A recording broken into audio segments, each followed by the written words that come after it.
Hola, hoy hablaremos sobre el genocidio en Ruanda, un grito silenciado visto desde el análisis de las relaciones internacionales. Mi nombre es Valeria Díaz, así que empecemos. Bueno, para darles un poco de contexto, Ruanda es uno de los países más pequeños de África. Este país es conocido por ser agricultor, por sus grandes exportaciones de café durante la época, por estas vacas que tengo acá en esta diapositiva que no eran para consumo humano, sino representaban simplemente el poder que tenía la gente, pues estas vacas se las tenían la gente con bastante dinero. Eh, estos conocieron que tenían tres diferentes etnias gracias a la colonización belga eh, y tenían una población de 8,6 millones de personas divididas en los Hutus, que eran el 90% de la población, los Tutsi, que eran el 9% de la población, y los Twa, que era la minoría, solo era el 1% de la población. Esto eh, permitió que se dieran grandes conflictos políticos y con la muerte del presidente Hutu, Juvenal Habyarimana, el 6 de abril de 1994 se dio inicio al genocidio. Más adelante, pues explicaremos un poco más a los ojos de las relaciones internacionales. Y en solo 100 días, más de 800.000 personas fueron asesinadas. Estas personas eran conocidos, amigos muy cercanos, vecinos que se mataban por cuestiones políticas. Bueno, visto desde el constructivismo, esta teoría propone que las identidades sociales son construcciones que pueden ser manipuladas políticamente para ciertos fines. Cuando los belgas colonizaron Ruanda, ellos empezaron a poner este tipo de identificaciones a los habitantes, en donde les marcaban qué tipo de etnia pertenecían, si eran Hutu, si eran Tutsi o si eran Twa. Esto obviamente empezó a crear más tensiones entre las personas, pues se sentían o superiores o inferiores a los demás, y esto era para tener un control más efectivo sobre la población. Em, los Hutus empezaron a tener mucha rivalidad con los Tutsi, pues los Hutus eran utilizados para más labores físicas. Y pues también los belgas crearon una división profunda y duradera entre ambos grupos. La desigualdad, la distribución de recursos era demasiado diferente para ambas partes y se convirtieron en un poderoso instrumento de control social y fue lo que detonó la violencia genocida. También en esta foto que está acá, bueno, a la izquierda, mostraban en los libros que le mostraban al resto de personas cómo supuestamente vivían estas etnias, que arriba vivían los Hutus, que es toda la parte roja, y abajo los Tutsi, que era como la minoría, pero estaban siempre divididos, pero eso era mentira, porque todos vivían como, pues, revueltos, ¿saben? Otro de los hechos que podemos ver a través del constructivismo es la narrativa social que se construyó gracias a los extremistas Hutu, el cual transformó un conflicto político en una masacre justificada por razones étnicas. En este momento se creó una radio llamada Radio Milli Collins que desempeñó un papel crucial al difundir mensajes de odio, una propaganda pues terrible de los Hutus hacia los Tutsi, donde los llamaban cucarachas y lo decían públicamente todo el tiempo. La propaganda de los Hutu representó a los Tutsi como una amenaza existencial, deshumanizándolos, presentándolos como enemigos del pueblo, y esta construcción facilitó la justificación de la violencia y la movilización de masas. La violencia se volvió cada vez más aceptada, más normalizada, y pues los ruandeses ya lo veían como algo muy normal, ¿saben? Los medios de comunicación difundieron imágenes de violencia sin censura y esto contribuyó a desensibilizar a la población y crear un clima de miedo para los tutsis. Evidentemente estaban siendo atacados. Algunos intelectuales y líderes Hutu desempeñaron un papel clave en este tipo de construcción y la difusión de discursos de odio con sus ideas y sus acciones contribuyeron a legitimar el genocidio.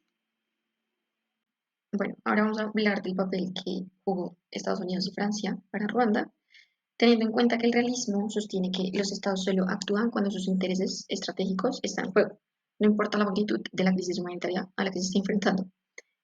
Aunque el genocidio en Ruanda implicó la muerte de más de 800.000 personas, las grandes potencias como Estados Unidos, Reino Unido y Francia evitaron intervenir pues directamente porque se enfocaron en proteger sus propios intereses nacionales, pues Ruanda no ofrecía recursos valiosos ni tenía ninguna importancia estratégica significativa.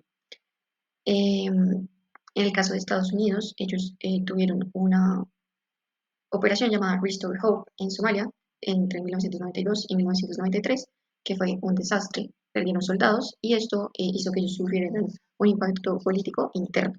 Eh, Esto hizo que ellos no se quisieran involucrar en Ruanda de ninguna manera y llevó al Congreso y al presidente Clinton a evitar cualquier intervención en África.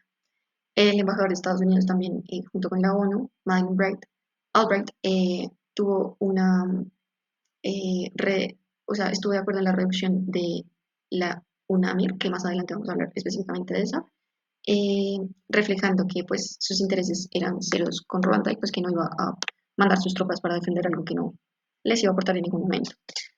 Asimismo fue Francia, pues ellos tuvieron un papel demasiado ambiguo con Ruanda, pues durante, antes del genocidio ellos le proporcionó armas, entrenamiento militar, les dio apoyo político al régimen Hutu, que estaba liderado por Habyarimana, argumentando que eso era necesario para mantener la influencia en África, la influencia francesa. Y durante el genocidio ellos lanzaron la Operación Turquesa, que oficialmente pues buscaba proteger a las víctimas, pero realmente protegió fue los líderes Hutu, quienes eran responsables de la masacre. Visto según el realismo, los estados siempre buscan maximizar su poder y asegurar su hegemonía regional. Y eso fue lo que Francia hizo y consideró al respaldar al régimen Hutu, dando a entender que pues, lo que ellos buscaban era proteger sus propios intereses en la región. Listo. Ahora, visto desde los ojos del liberalismo, el liberalismo aboga por un orden internacional donde la democracia y los derechos humanos sean prioritarios, ¿no? Pero en este caso, la ONU y la UNAMIR fracasaron. La misión de asistencia de las Naciones Unidas para Ruanda, UNAMIR, creada para supervisar el alto al fuego entre el gobierno ruandés y el Frente Patriótico Ruandés, según los acuerdos de Arusha de 1993, no pudieron prevenir ni detener el genocidio en ningún momento, a pesar de las advertencias del general Romeo Dallaire sobre un posible exterminio masivo. El Consejo de Seguridad de la ONU nunca autorizó el aumento de tropas ni el cambio del mandato de la misión, limitándola a observar sin intervenir. Esto era lo que les decía anteriormente de que Estados Unidos también falló frente a Ruanda con esto. Y es que el fracaso de la UNAMIR demuestra cómo las instituciones internacionales pueden ser demasiado ineficaces cuando los estados que son miembros pues no brindan el respaldo necesario. A pesar de que el liberalismo valora la cooperación y la protección de los derechos humanos, el caso de Ruanda es la prueba física de que la falta de voluntad política puede desactivar los mecanismos de paz y de prevención. Y es que en enero de 1994, Dallaire informó al cuartel de la ONU, a la Secretaría, sobre la existencia de armas para masacrar a la población Tutsi y solicitó pues, una autorización para incautarlas. Y la ONU rechazó pues, la solicitud, argumentando que esto excedía el mandato de la misión y pues, el mandato inicial de la UNAMIR solo permitía monitorear los acuerdos de Arusha. Pero pues intervenir militarmente para proteger a los civiles era pues imposible según la ONU. Y otro hecho que pues va de la mano es el incumplimiento de los acuerdos de Arusha. Estos acuerdos fueron firmados, como ya les dije, en 1993 y buscaban establecer un gobierno de transición que fuera inclusivo entre los Hutu y los Tutsi. Esto para integrar las Fuerzas Armadas y garantizar elecciones pues, democráticas. Sin embargo, pues los Hutu que eran extremadamente extremistas, valga la redundancia, y ellos sabotearon estos acuerdos. La ONU no contó con la capacidad ni con el apoyo para garantizar la implementación de estos acuerdos. El liberalismo, una vez más, defiende que los acuerdos eh, son base para la paz y deben ser multilaterales. Pero pues en el caso de Ruanda es evidente que estos acuerdos fracasaron, pues no hubo compromiso de ninguna de las dos partes y el apoyo para hacerlos cumplir, el apoyo internacional tampoco estuvo nunca. Y una vez más podemos acá también agregar la propaganda de la radio Mille Collines, donde se desacreditaron los acuerdos, se promovieron las ideas de que los Tutsi buscaban volver al poder para oprimir a los Hutu. Y pues los extremistas de los Hutu utilizaron este tiempo entre la firma de los acuerdos y la implementación para planificar el genocidio. O bueno, eso es lo que se dice. Bueno, ahora vamos a verlo desde los ojos del marxismo, donde los conflictos internacionales siempre van a surgir de desigualdades económicas y sociales. Y el marxismo interpreta estos eventos históricos como el resultado de la explotación económica y las luchas de clase. En este punto concreto vamos a hablar de que durante el periodo colonial se consolidó una estructura económica basada en el trabajo forzado y la explotación agrícola hacia los Hutu, donde los Tutsi eran como la élite administradora, mientras los Hutu hacían pues trabajo fuerte, ¿saben? Ellos cosechaban el café y demás. El marxismo también explica que el colonialismo estableció relaciones de explotación económica que dejaron a Ruanda en una posición de dependencia con profundas divisiones sociales. Ellos priorizaron la producción agrícola de café para el mercado internacional e ignoraron el desarrollo interno y las necesidades que pues tenía su población misma. Existió una política de trabajo forzado que fue impuesta a los Hutu, en donde ellos tenían que trabajar para los Tutsi, en condiciones como de servidumbre, y se reforzó la desigualdad económica.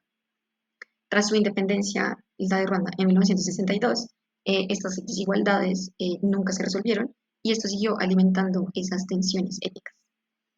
Eh, También vamos a hablar de las instituciones financieras internacionales en Ruanda, pues durante los años 80 Ruanda sufrió como una gran crisis económica debido a la caída de los precios internacionales del café, ya que era su principal producto de exportación.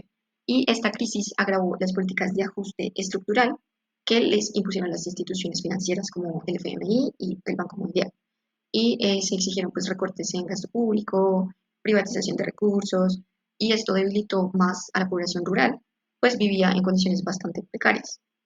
Esto en el marxismo se ve como que las instituciones financieras internacionales operan como una herramienta de las potencias centrales para que siempre haya esta dependencia económica de los países periféricos.